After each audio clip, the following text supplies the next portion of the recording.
life. the end of the world, I will do better next time. Oh yeah, I know it.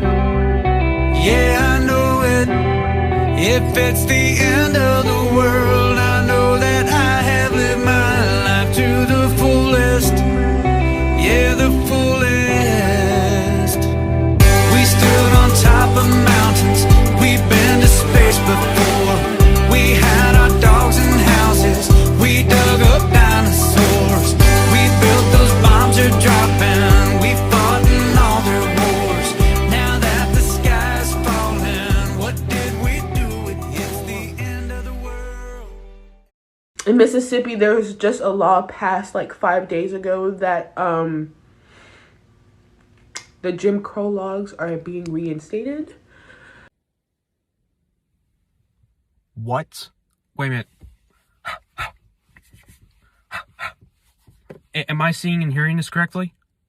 The Jim Crow laws. At first, when I saw her video, I was like, there's no way that's real. Until I looked up online and it's real. It is actually getting reinstated in Mississippi. So for anyone who doesn't know what the Jim Crow laws are, they are considered the most controversial laws in the entire country.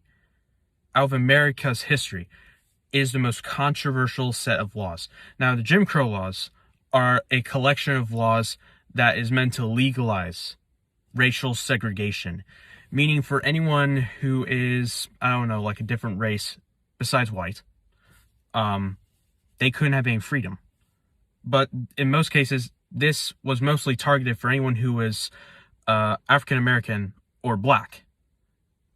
And just to tell you why this is controversial, it's controversial because it takes away a lot of freedoms for anyone who was African American or black. It's terrifying for them. In that video, you could see why she's crying, because when those laws are going to be reinstated, if they are, I don't even know if they're even going to fully pass, because it's only fully passed through the House. It hasn't fully passed through the Senate, so I don't think it's actually taking effect. But let me tell you this, if they actually do get reinstated, the Jim Crow laws are going to be the same way as they were back in the past, meaning anyone who is African American or black will not be able to vote, not be able to get a house, not be able to do any education, and probably not going to be able to get food. And anyone who tries to defy those laws is either arrested or something else. I don't know. But I find this terrifying that Mississippi's trying to bring this back. I don't know why. I don't know why you want to bring this back. In fact, there should be no reason why you should bring this back. I personally find this as a freedom-taking law. Look, I'm not black, I know that, but I can imagine it's very terrifying. Very, very terrifying. So, my heart goes to that woman who is crying. I'm sorry that this is happening.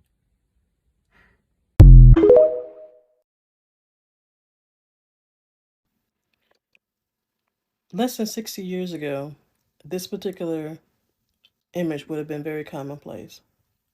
In fact, Jim Crow only ended in 1968. It's now resurfacing in 2023.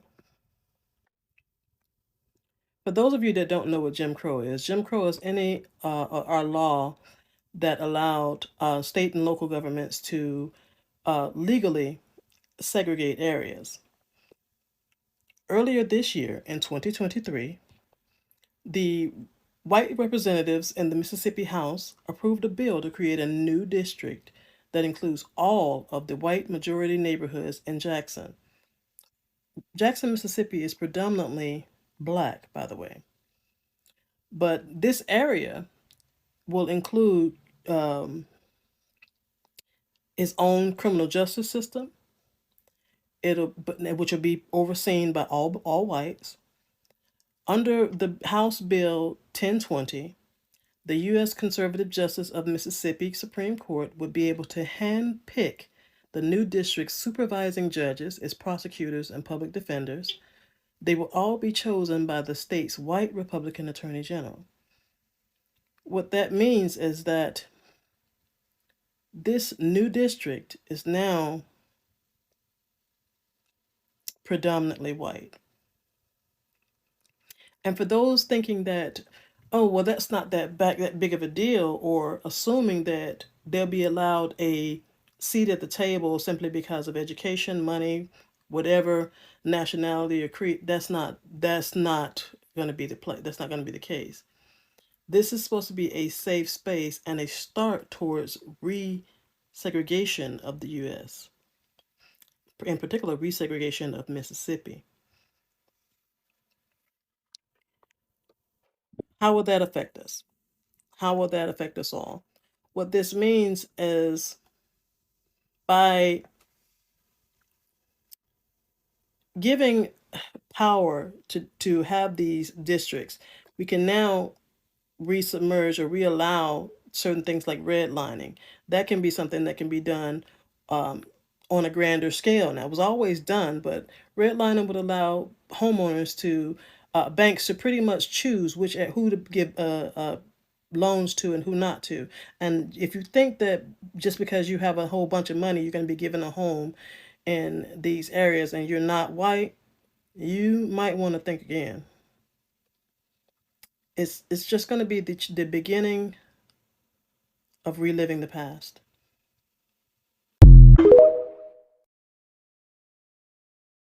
Long and heated night. That bill passed 76-38 after debating for nearly 5 hours. And one lawmaker even said this is the longest time he ever spent on the House floor. This is all in support of a piece of legislation that would expand the Capitol Complex Improvement District, in which some said they are in favor of and others not so much. Debate stretched on for hours into the night over controversial House Bill 1020. Members of the Hinds County delegation proposed 8 amendments to that 1,000-page bill, including one that called for judges and prosecutors to live in Hinds County. I heard one single word about let's increase the number of judges in Jackson, Mississippi. Let's increase the resources that they have to operate. But this bill is designed to help make our capital city of Mississippi a safer city. The piece of legislation would expand the Capitol Complex Improvement District. The author of the bill, District 8 Republican Representative Trey Lamar, says it will help city and county leaders crack down on crime by creating lower courts in the district to hear all cases that occur within the boundaries. To assist the court system of Hinds County, not to hinder it. It is designed to add to our judicial resources in Hinds County, not to take away, to help and not hurt. Did any of your constituents ask for this bill? My constituents, I don't live in Jackson. Say it again? I don't live in Jackson full time. Oh, you don't live in Jackson? I do not, but you know what I like to do? Where do your residents live? I like to come to Jackson because it's my capital city. Democrats believe the bill will take power away from elected Hinds County judges. Democratic lawmakers called the bill unconstitutional. Constitution called for taxation with representation. This is kind of a taxation without representation. Jackson Mayor Chokwe Antar Lumumba sat in the North Gallery as he watched lawmakers debate on the House floor for over 4 hours. I'm not interested in a turf battle between Hinds County or Madison or Jackson, this part of Jackson or that part of Jackson. All I'm interested in is helping make the capital city of the state of Mississippi safer. That's it. Lamar says the district would be expanded south to Highway 80 to State Street to County Line Road and east to the Pearl River. Now that bill is headed to the Senate. Tonight we're live outside the state capitol. Michaela Franklin, 16 WAPT News.